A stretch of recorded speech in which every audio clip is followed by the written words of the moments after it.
সতীপীঠের ইতিহাসে যে পীঠটি দেবীর দৃশ্যশক্তি ও তেজের প্রতীক তা হল শিব হরকড়ায় সতীপীঠ।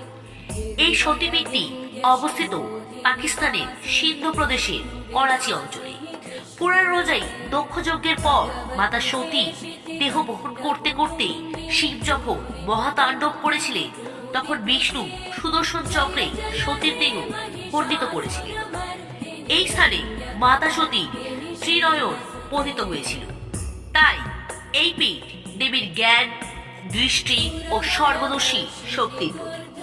এই পীঠে দেবী পূজিত হন মহিষমর্দিনী রূপে, যিনি অসুর নাশিনী ও মহাশক্তির প্রতীক।